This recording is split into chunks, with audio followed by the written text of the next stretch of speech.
Welcome to Mondays with Mike, Game Changers in Lacrosse, where we cover topics related to lacrosse, education, and youth development. Today we're joined by Kylie Ohlmiller, a trailblazer in lacrosse, a two-time finalist for the Tewaaraton Award while at Stony Brook University. She is the most prolific scorer in NCAA history. She helped Team USA to a gold medal at the 2022 World Lacrosse Women's Championships and currently plays for the New York Charging of the newly minted Women's Lacrosse League. She's also the founder of KO17 Lacrosse, which seeks to inspire and support the next generation of trailblazers in women's lacrosse. Welcome, Kylie. Thanks for joining us. Thanks so much for having me. So I think it'd be great just to give our audience a little bit about of your perspective, of your background in the sport, sort of like how you came to the place that you are in the sport of lacrosse.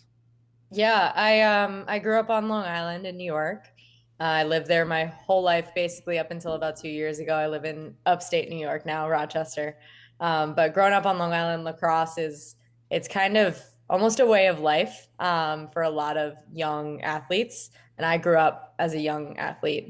Both my parents were high school collegiate athletes themselves. Myself and my younger sister, we were, put into sports at a very young age. We were both very competitive in whatever we did. And yeah, we found soccer, we found basketball, we found swimming. But when we eventually found lacrosse as our spring sport and something that we tried, with some of our friends and we tried out for the first time, for me, it was something that automatically stuck. I really enjoyed the process of having my stick in my hand. And the more I had my stick in my hand, the better I got at it. And the quicker I saw those results the next time I stepped out on the field. And that's what I ultimately loved about the game. And that's why I stuck with it. So yeah, that's how I started. And from there, it was just a roller coaster of going from playing for the town team and then trying out for a club team. I played for the Long Island Yellow Jackets. And then, from there, it was just a really fun experience of kind of figuring out how, what it took to get to the next level and play at the collegiate level, and found myself at Stony Brook. Was lacrosse something that was like really a part of your family before you got interested in it? Or do you think some like part of what got you interested in had to do kind of with the community around you, that it was very popular in the place that you lived? Yeah, good question. Neither of my parents ever touched a lacrosse stick before my sister and I picked it up. So my dad was a baseball and a hockey guy. My mom was a soccer player. And so we had the athletic genes in us. But yeah, I think a big piece of it was just one of those sports that similar to what you'll see, I guess, in a lot of places where a lot of young athletes will pick up soccer, or they'll go out to a field and there's a soccer ball easily accessible and you can just kick it around and kind of fall in love with the game. That's how it was on Long Island for us. It was just that youth sport that, a lot of the parents really loved or really enjoyed. A lot of the, atmospheres around each of the town teams were that it was just like the sport to be around. And I think, yeah, that atmosphere and that community was really appealing. And then once you kind of started with the game, lacrosse can be very frustrating in the beginning, right? When you first pick up a stick. So for me, I think I found a little bit of peace in being able to go back to practice. And, yes, I was working on some stuff by myself. So hopefully I was getting a little bit better, but it was more the community that was really what kept me coming back to lacrosse practice, and my friends and the atmosphere of just like playing a sport that was frustrating for us all, but we're trying to figure out how to get better at it together. So yeah, I guess a long-winded way of saying I think it was a bit more of the community. So would you say, like, I'm guessing your parents were pretty familiar with the lacrosse. Living on Long Island, it's hard not to be familiar with it, but they were sort of discovering it along with your participation. They were sort of discovering it as you were engaging more and more. Yes, yeah. They were discovering it alongside myself and my sister Karen. I'm going to mention her a lot in this interview because we did a lot of things, side by side. But yeah, the second we picked up a lacrosse stick and we went to the first, I guess it was called PAL practice for our Islip Youth Town team. Yeah, I mean, it was something that they were like, okay, we don't know much about this sport, but I guess we'll look up what we can about it, try to find out some rules while we're watching some of these games, maybe look into what the highest level of this game looks like. I remember when, a couple of years down the road, I ended up getting into like middle school. And that's when I realized, okay, maybe this is something I should take more serious. Maybe this is something that I could use to get into college, into a great college, get a scholarship, all those things.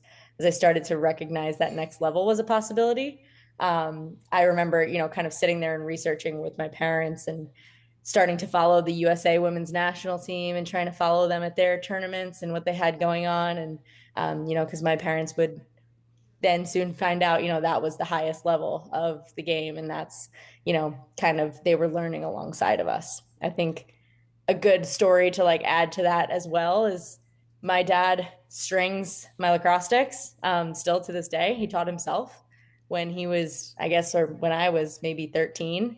My sister and I used to come back all the time and like complain about our strings all the time. So he was like, you know what? I'm going to teach myself and you guys can't complain about it anymore if I do it for you. And he was the best at it. So a guy who'd never played lacrosse or picked up a lacrosse stick, he was learning to love the game, through the both of us participating in it and loving it as well.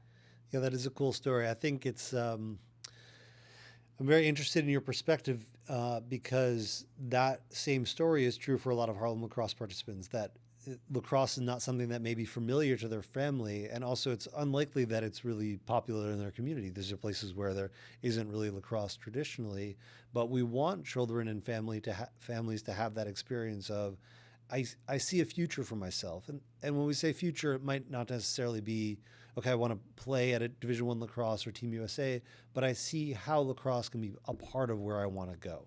And a big piece of that is the academic component. Are there things that I'm learning on the field that will help me be the best student that I can possibly be?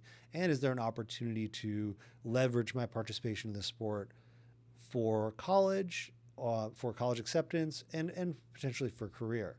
So kind of the experience you're describing is what we hope will be true and what we are excited to see is being true for many Harlem lacrosse participants today.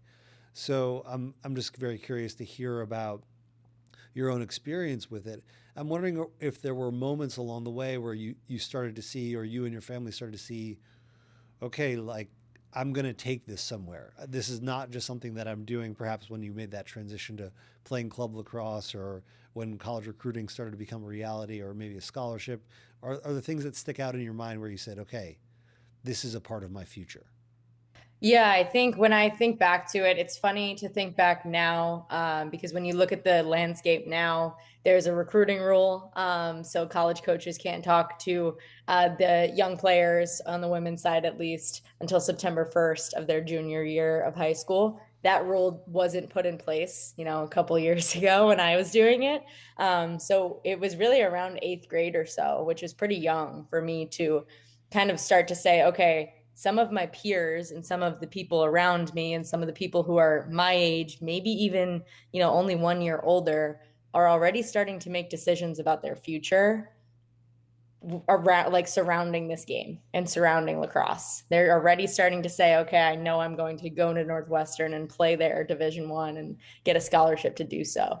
So I think there was a little bit of like a pressure factor to that, but at the same time, there was this really exciting opportunity ahead to kind of say, I'm not even in high school yet. And I know I have these 4 years to create myself into this, version of myself that I really want to be when I get to college. What is that going to look like? And hopefully, can I use this thing that I love on the field, lacrosse, and this thing that I love getting better at?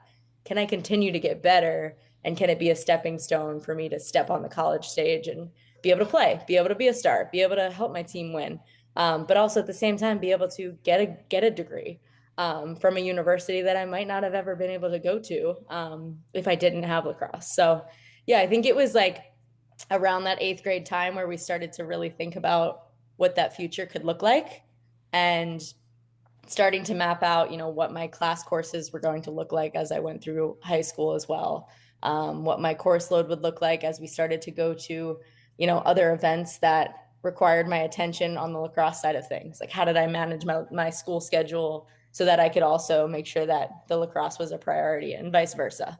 And I think that's a question that I get from young players all the time is, you know, how do you at the highest level manage your time and prioritize all of these different things? And my advice to that is always you're doing it at a very young age before you even know you're doing it. You're practicing time management skills and you're practicing prioritizing your academics and your athletics and all the other things in between, socialization, family time, chores, all the things that you have to do to be a human, as well as the things that you want to do and that you want to continue to aspire to do as well. So yeah, I think a lot of that came around that eighth grade time. Yeah, it's interesting you highlight the time management piece. We have a term that we use at Harlem Lacrosse called academic coaching. So, Harlem Lacrosse program director who's embedded in his school with participants on their team, part of their role is to be their academic coach. So they see them during the school day, they support them, they understand where they're challenged and where they're really excelling and where they want to go. And they're hosting study halls after school, and they're engaged with them for many hours of the year, like in school, out of school, and in the summer. But a big part of it is to achieve that objective. Like we call it academic coaching. A big component of that is time management and goal setting and socialization. Are your academic behaviors the right ones that are going to put you in the best place to be successful? And it's just like what you're saying. You're already doing that at some level, no matter where you are. And it's interesting. You talked about the I might call it kind of your experience with recruiting, and you're obviously an incredible player. I'm sure you were an incredible player at a very young age. And so the idea of like, if someone's getting recruited in eighth grade, I'm sure you were on the list. And it's, I think we may look back on that as sort of an outlier period where when the recruiting got really crazy for a short period of time, and it got really early, coincided with the time when you were that age. And hopefully, at least I hope that's more the outlier and not the norm. Yes, it was absolutely more of the outlier, just to make that clear. And but it wasn't myself either. It was a handful of players at my age, and you just started to see it.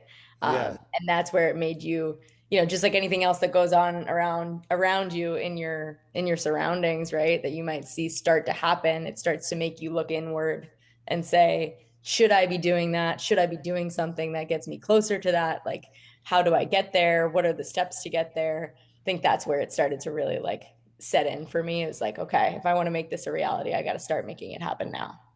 yeah, I do worry. I think as someone who just appreciates the inherent value in sports, that some of that stuff gets young athletes and families oriented really towards outcome and not towards process. Where the sort of like, to me, the best experience that I've had in sport come from just, okay, I just wanted to get better and I had a lot of fun and I wanted to work hard and keep getting better and just keep experiencing that cycle. And that led to a lot of cool opportunities.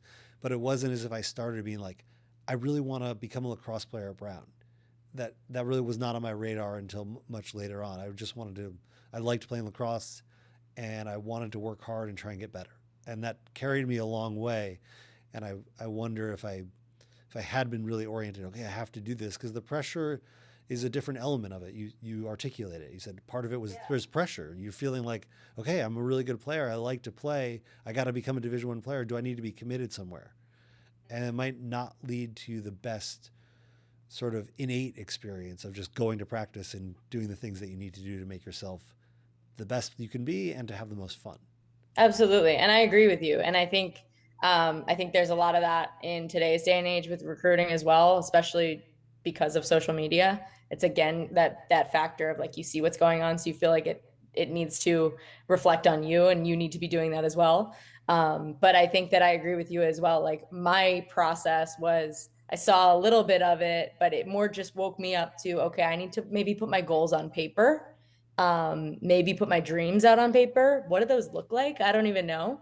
Like, let me think about those kinds of things, and then what are the steps, like you said, to maybe get there? Who knows? It might be a dream, it might be a far-fetched thing, but what are some things I'm doing right now that I could be doing a little bit better?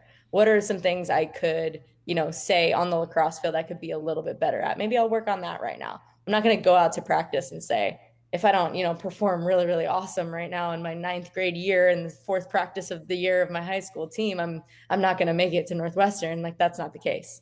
And I think that there's that pressure that you mentioned that almost makes it seem that way. But the game should be fun. The game should have this aspect of, you should be learning something new every single time you're out there.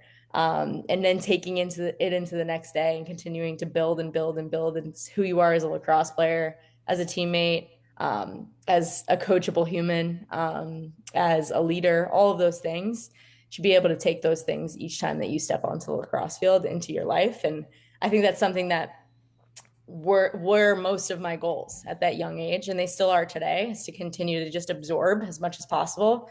If you asked me in eighth grade when I started to hear about the things that were going on for others, what my dream might be, I couldn't even think back and tell you what that was because professional lacrosse, where I'm at right now, having the career that I had at Stony Brook that I was lucky enough to have, that was not even on my radar.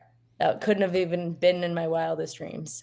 So yeah, I think it's just all about setting those like small goals for yourself that lead to the bigger ones. I'm very interested to hear your perspective on kind of that goal setting piece because I think your childhood and your rise to sort of stardom as a lacrosse player also coincided with sort of a unique moment in the history of women's sports and the history of women's lacrosse in that okay, women's sports is having this like incredible wave of momentum where it's sort of like commercially becoming super viable professional at the professional level, and you hope that there's this like big trickle down effect to see, um, obviously like the superstars of the WNBA, but even things like last year, I saw a story about this volleyball game at the University of Nebraska that attracted like 100,000 people, and you're like, okay, people really care about women's sports in a way that's very exciting, and I don't know that we'd be saying that when you were in eighth grade. I don't think we were seeing the same kinds of things.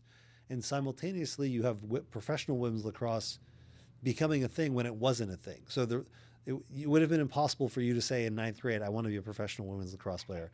Or you would have had to be very sort of like visionary to say that because it wasn't something that existed. Whereas now it is. And I'm curious to hear your perspective, having gone through all that and seeing where we are, sort of, how do you see that all today? What do you think young girls should be taking from that? If you were to sort of give someone advice, and what have you learned just living through it, seeing the progression of women's lacrosse as basically like a career path when it wasn't really before? Right. And I think that's been the really fun part about the like age that I graduated at or the time frame that I graduated at. Graduated in 2018, and it was just on the brink of when Instagram and social media really started to kind of push this exposure of a lot of women's sports, but also women's lacrosse in general. And I think like after that was when we started to dive into a bunch of different versions of women's professional lacrosse that we've seen over the course of the last 6 years. And we've reached this. I like to say this. I don't think that we're where we want to be yet, but I think we're very close to where we want to be. And I think where we've gotten now, today in 2025, we've gotten there much quicker than many other places have or many other things have, right? So I think if we can continue on that trajectory, like the sky's the limit. So I think when it comes to just like pieces of advice, I went into college, went to Stony Brook thinking, okay, I got to give my all these 4 years because who knows, that could be the end of me playing this game that I love, at least at like a high level. There was no such thing as professional women's lacrosse when I went into college in 2014. And so my hope was to win a national championship, which we never did, but we got very, very close to making sure that we were competing for one. And it was the best. And halfway through my college career, I was lucky enough to see the start and the formation of the first ever women's professional lacrosse league, the second ever women's professional lacrosse league, both of them existing at the same time in 2018 when I did graduate. Had to choose which one to go play in when I did graduate. And it was the best decision I got to make that I was so grateful to be able to make. When I saw that career path open up, right? It wasn't necessarily okay, I'm going to graduate college and sign millions of dollars contracts the way that NBA and NFL players are going to do. No, we're not there yet as a sport.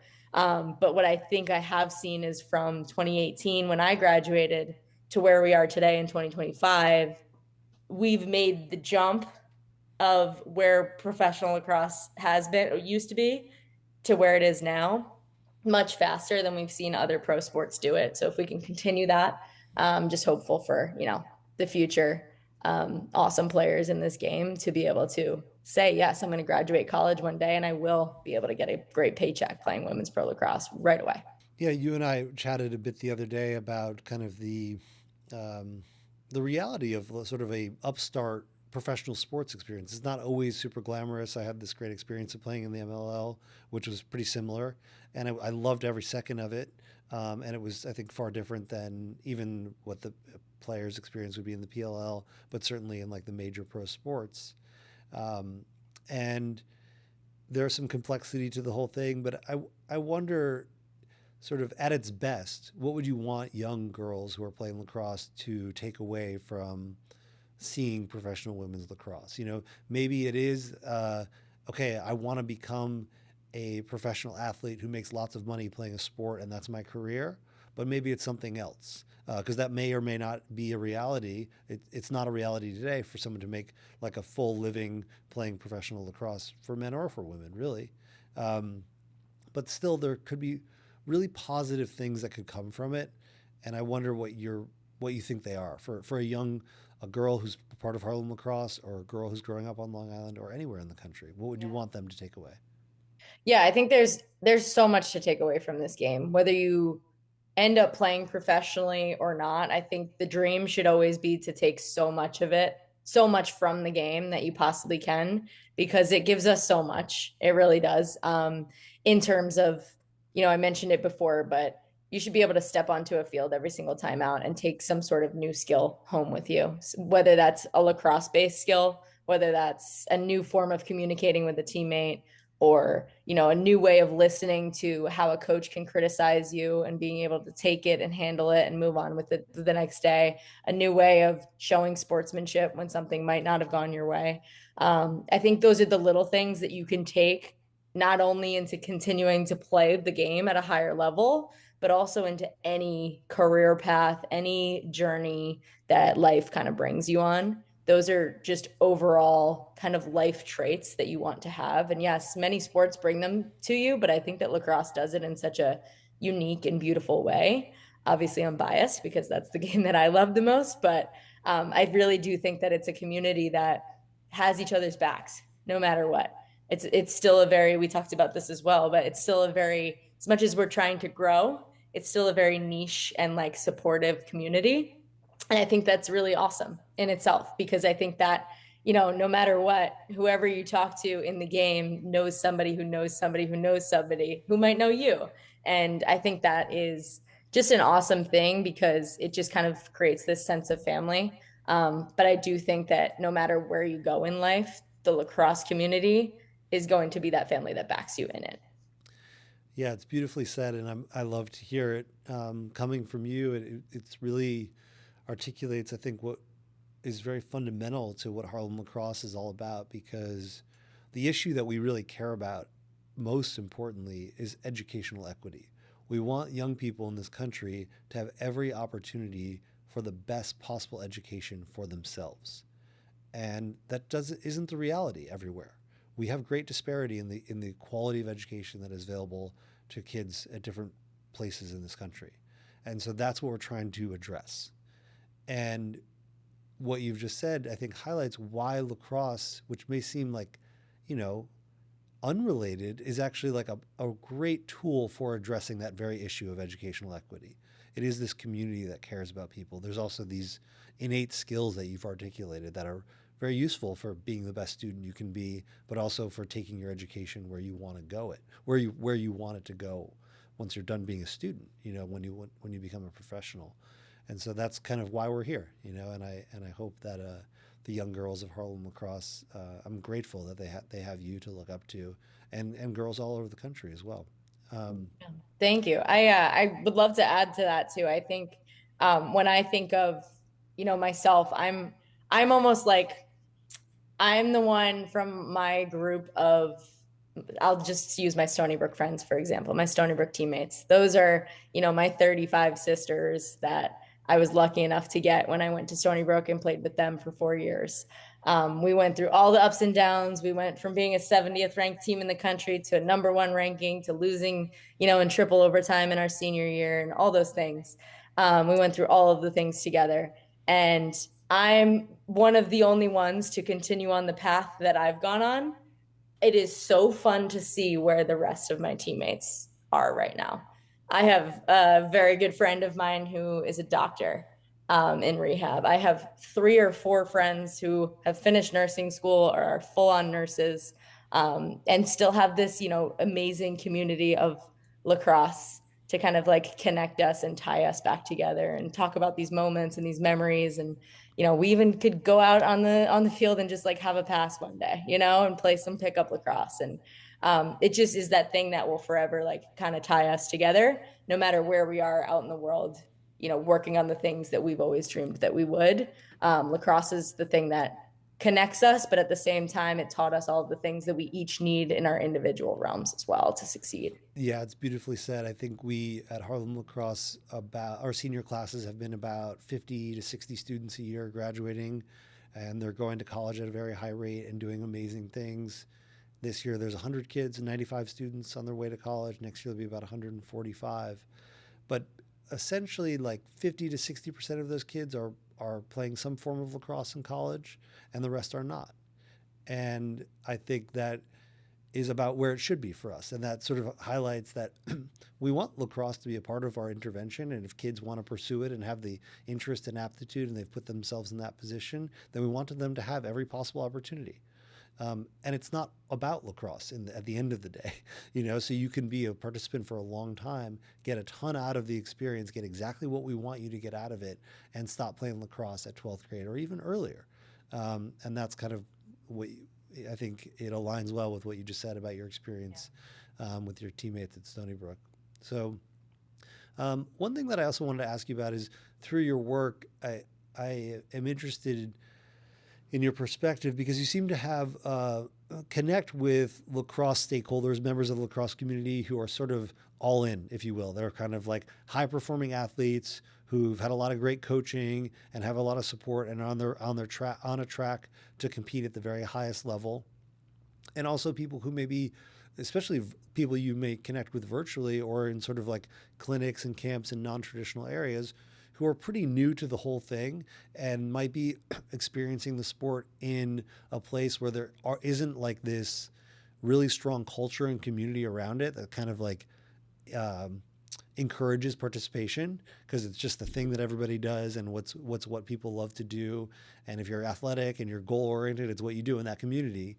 But you may have to sort of like trailblaze and be like, okay, I'm like the only person in my neighborhood who plays lacrosse, but I love it and I want to try to take it as far as I can go.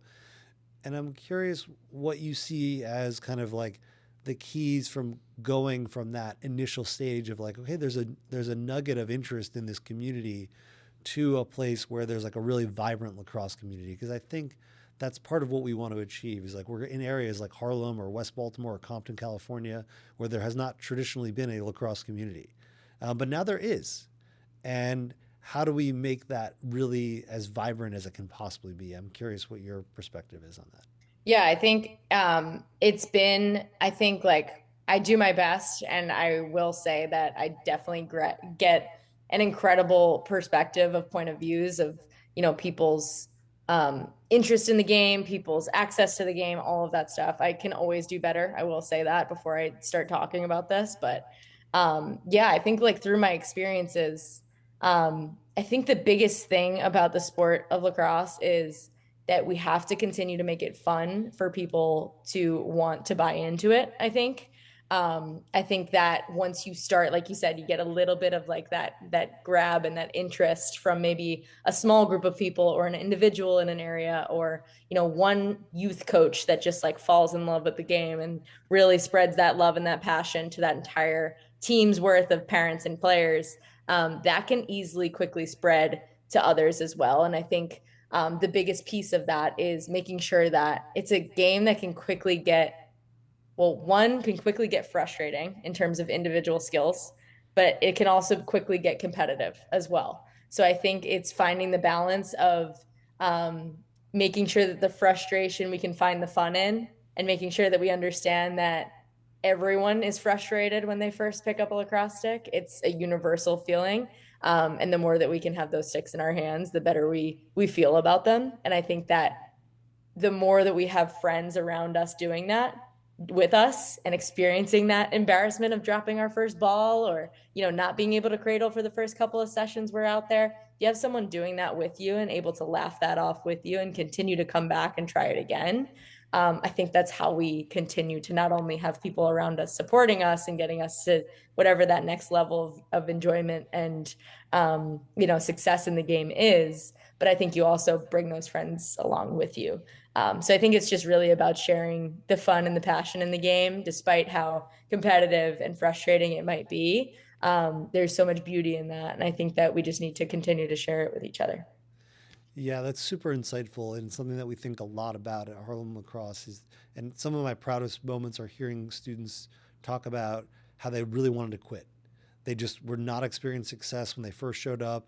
And usually it's by virtue of the will of a program director or, as you say, their teammates or the community that existed around the program that they continued. They said, I was dropping the ball all the time and I was like, this is not for me.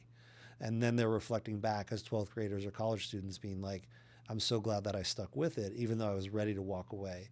And I think you've articulated something very important, that kind of this bifurcation of, okay, if everyone experiences the learning curve of individual skill development at a different rate. So you might pick up a stick and it comes very naturally to you and you're like, I can catch, this is amazing. How do I sign up for more?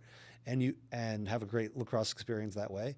And also you might pick up a lacrosse stick and say, I've dropped the ball every time it's come to me in my first practice, not sure it's for me. But if you stick with it, that same person might also have a very good experience. And I think as sort of coaches or program leaders, that's something very important for us all to think about. Are like, how are we reaching students for whom that's the case? Or are we orienting ourselves towards those who the learning curve is very quick and they pick it up and it comes naturally? They're like, this is great. Because I think that will kind of limit where the sport can grow. If we're only going to be there for the kids for whom it just comes naturally, because for lots of different reasons, Definitely. And I think as leaders too, it's in I think it's a challenge that we should accept to get those ones that it does come naturally to help out the ones that it doesn't. And I think that that's like that community aspect, right? It shouldn't all be just on, the coach to make sure. And yes, it's a big responsibility to be a coach and a leader and the program director to make sure that each kid feels like they're getting the attention that they need and what they need in order to, kind of learn the game at their own rate. But I think that getting those players that it is coming naturally to stay involved with the players that it's not. I think that can quickly happen in youth lacrosse as well, is when someone's getting it quickly, they start to just move up the ranks and they might leave their friends behind and they don't realize it, just because, so I think just making sure that we can continue to be, I guess, positive influences in those kids to make sure that they're helping out their friends and helping out their peers in ways that they might be able to connect with them on better than us program directors or coaches can. Yeah, I'd like to use this. I think with some coaches training at Harlem Lacrosse, it's if you're trying to help someone who's very new to the sport, there's a technical component. Are you really good at teaching the very fundamental skills for someone who's really having a hard time? But also, can you build a culture in your program such that that person feels welcomed and excited and encouraged and they want to persist through lots of failure? That's what it's going to take, whether it comes naturally or not. If anyone's going to be successful, that's a key ingredient, and that's kind of a great responsibility to take on as a coach. Can I create that culture in my program? That's just really beautifully said. So, yeah, thank you for joining us and for your advocacy of Harlem Lacrosse and your partnership. It's just, like I said, I'm really excited that the young people of Harlem Lacrosse have you to look up to, as do all girls and boys who play lacrosse all over the country. And just to hear kind of how thoughtful you are about the way the game should be stewarded, it is very encouraging. So thank you for your time and your support, and just yeah, really thank you so much for having me, and hope to be out at a Harlem Lacrosse clinic soon. Absolutely. Thanks, Kylie. Thank you. Take care. Thanks for tuning in to Mondays with Mike, Game Changers in Lacrosse. We release new episodes on all major streaming platforms and the Harlem Lacrosse YouTube channel. To learn more about our transformative model and impact, visit harlemlacrosse.org.